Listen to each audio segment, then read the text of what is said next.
mulianga yamba yakarak munga takalejimri neto makta wapalimba jila, also known as Wayne of the Thorpe family. I'm of Ratulung, where the fire belongs to our country. That's within the Gunai people's country. We speak on behalf of ourselves. Within our culture, we can't speak on behalf of anybody else. We can only speak on behalf of ourselves. So with any sort of scheme that's coming into this country to have the people that's come to this country vote for us to see if we can have a voice to speak about ourselves and our living conditions, well, that's the wrong thing to do. We don't need someone else to have a voice for us. We got our own voice. So to have a foreign people vote to say that we're going to give the First Peoples a voice is not the right thing to do. It's wrong. So within that, that's a scheme, that's a plan. That's not good for us. We got our own law and culture, same like every tribal group around this continent, got their own law and culture. And so we all speak on behalf of ourselves, and that's why we're uniting to stand strong for this land, and we stand together. So that's why three of us together standing to send a message out that we have our own voice. So because only our countrymen, our Raktang Gunai, can speak on behalf of the Gunai people. Bratulung, Kwautangalung, Tatangalung, Rabiralung, that's the 5 clans, and Brayakalung, that's the 5 clans for the Gunai people. So other clans, other tribes can't speak on behalf of us. That's been theirs in memorial. It's our ancestors' country.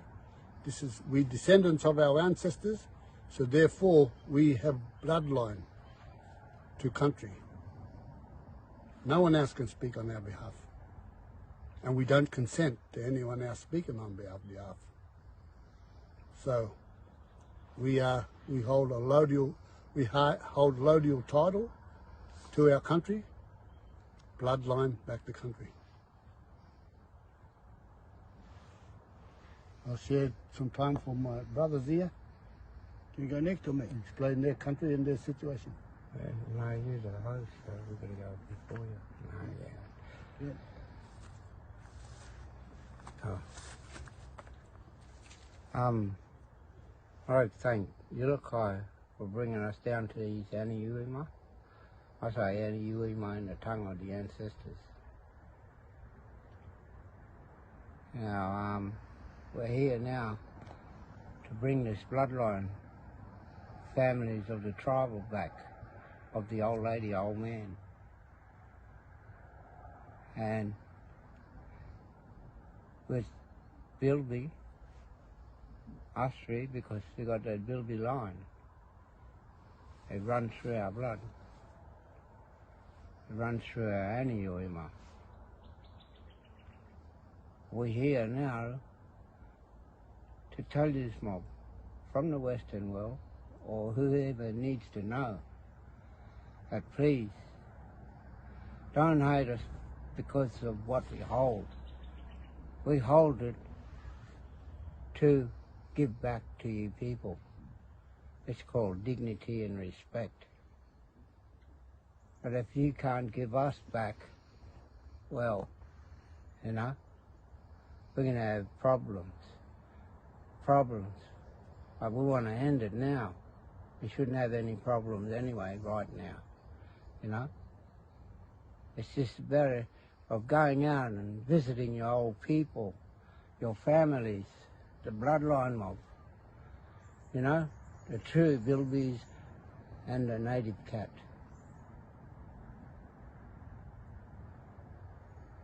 And if you'll be a native cat, you might think they're animals. No. It's far bigger than that. It's bigger than Ben-Hur.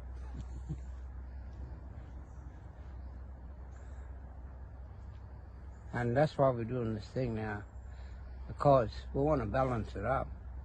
At the moment, you can even go to the courthouses today, they got the scales on the bottom. And they sit up here, we sit down here. Now balance it. Because we are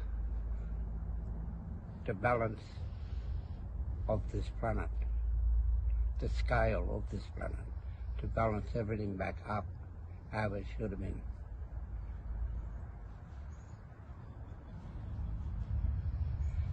So, help us, stand with us, fight for our rights, for our life, our children's life. You know, we've got 2 generations of grannies here, and when we hit 3 generations, well, there's nothing for them. I'm not just talking about our pickaninnies, our children. We're talking about how our law sees it for all, not one. And thanks for having us. Anyway, I'm the Mudgala tribe. The Mudgala is Maratia Jungalava Larakia. It's supposed to be Mudgala Ki, Raki, Eax, and he's the silent one now that's going to be speaking up in the millennium with his families and us all. And if any adoption should have happened, where you might now are the new Australian, should have been adopted from the old people, us. We adopt you into this Annie Oima, our land, our country.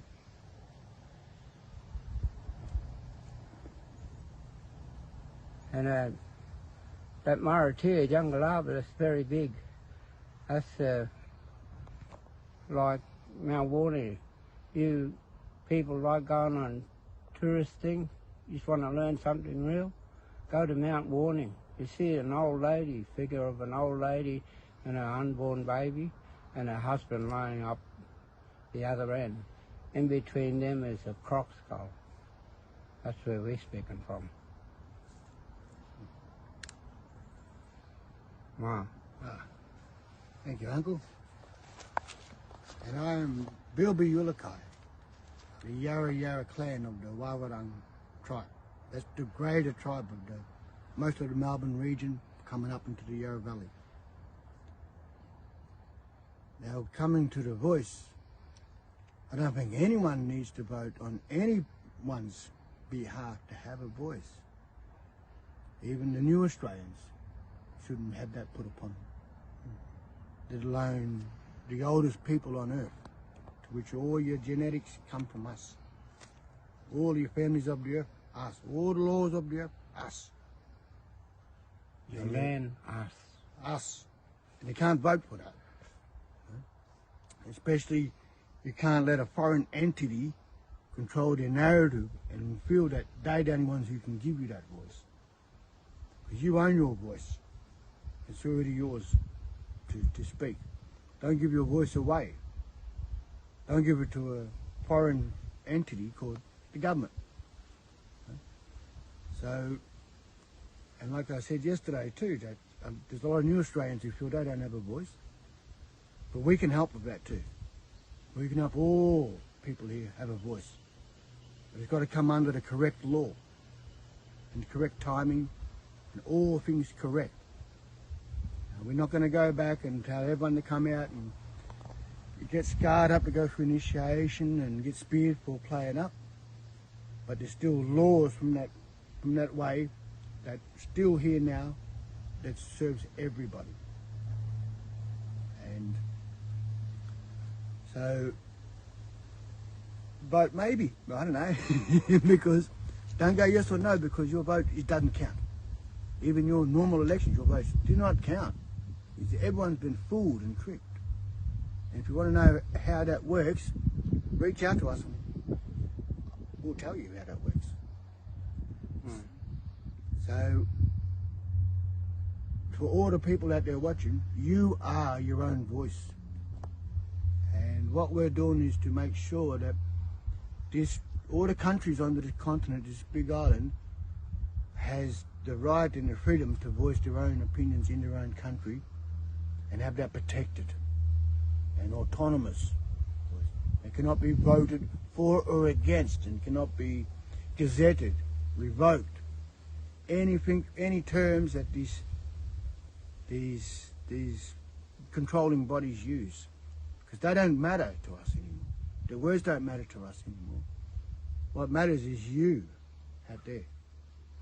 So we look forward to having you come in And your children. into this. And your children. And so because we still maintaining the laws of the land, we don't need to be under someone else's law in their constitution. We have our own constitutions, our own governance, our own systems to abide by the laws of law. So we invite people to come in with ours and under our law of laws. So we don't need to be under a stranger's constitution. We don't need that. In fact, if they had to come in through the front door, we would have had it worked out so then people respect the law of the land, and therefore they're within our awareness of looking after country. You see? So at the moment, it's the wrong way around, so we need to flip it back. And so we need to reclaim our country. Native title didn't do it, that was a trickery. And so we need to claim back our country by uniting all our tribes and saying to these governments that want a constitution in their way, well, that's not going to work. That's another scheme and another plan, and we're not playing that game. And it's from another country. And so we're staying out of it. And no corporation anywhere on the planet has lawful right to enter a treaty. They're a dead entity. Only the living can have treaty. Only the living can have a pactum and an accord with each other. That's right. The dead world is dead. Yeah. So Where's people your left respect from? people left their living. countries to come to this continent. Now, did you come to be a dead entity and a slave to the system? Well, with us, you can be a living being again. Yeah.